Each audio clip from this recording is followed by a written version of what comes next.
Alors aujourd'hui, nous allons voir comment passer une écriture, une facture d'achat dans Winbooks. Une facture d'achat un peu compliquée puisqu'il y a un escompte et une ristourne. Alors, euh, pour commencer, on va dans codage, achat. La première chose qu'on fait, c'est sélectionner la période. Comme vous le voyez, c'est en octobre. Donc voilà, octobre. Ici. Ah oui, le numéro de série. Moi, je tape le numéro de série 1, mais vous, ça dépendra de l'exercice que vous faites. Enfin, si vous êtes un étudiant. Euh, bon, excusez-moi. C'est reparti. Ici, on met le client, la référence de tiers, le client. Moi, j'ai déjà encodé le client, c'est Mobili. Mais si vous voulez si vous voulez encoder un fournisseur, il suffit de cliquer sur Nouveau et vous avez une fiche que vous pouvez remplir.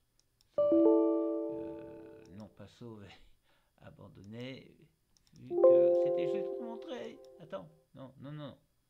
Billy, tu le gardes, hein, tu l'effaces pas, hein, mon fournisseur. Voilà.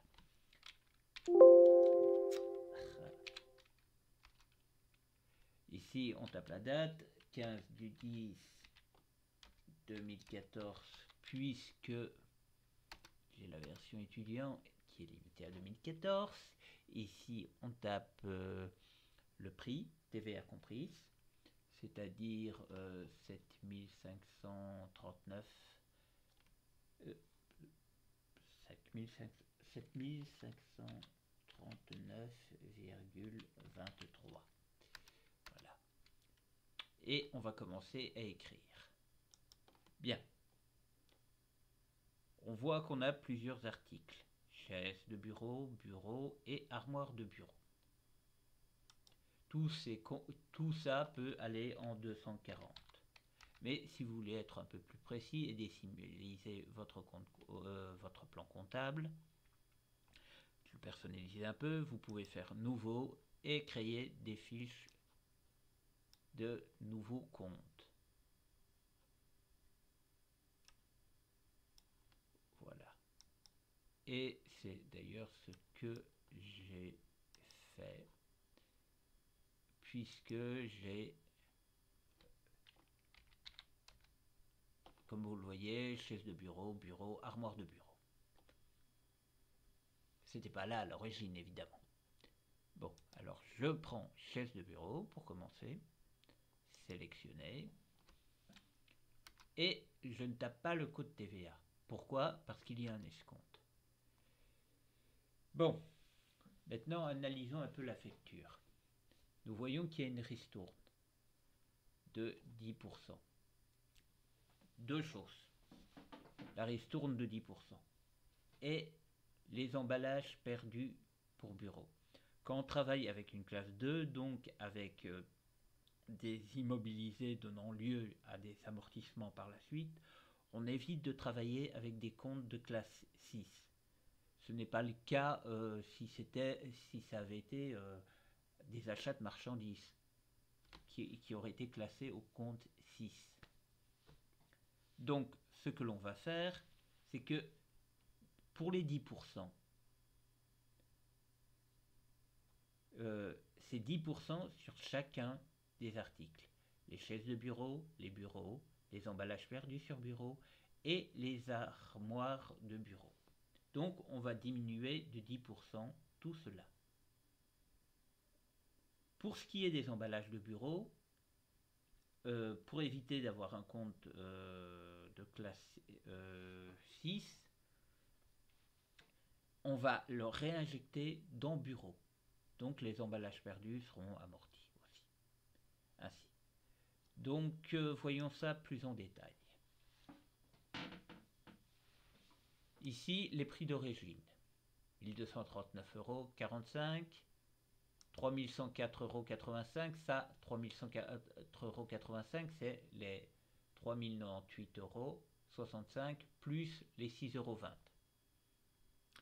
Et enfin, 2602 €. Ici, c'est la réduction de 10%, et comme vous pouvez le constater, elle fait 600, la somme est effectivement de 694,72.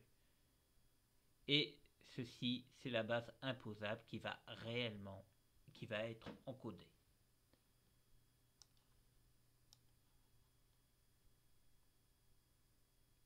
Tac. Et c'est parti.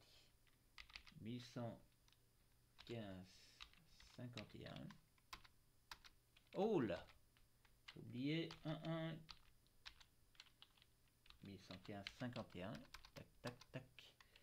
240,020. Tac. 2794,37. Et 240,030. Voilà. Et qui est à 2342,60.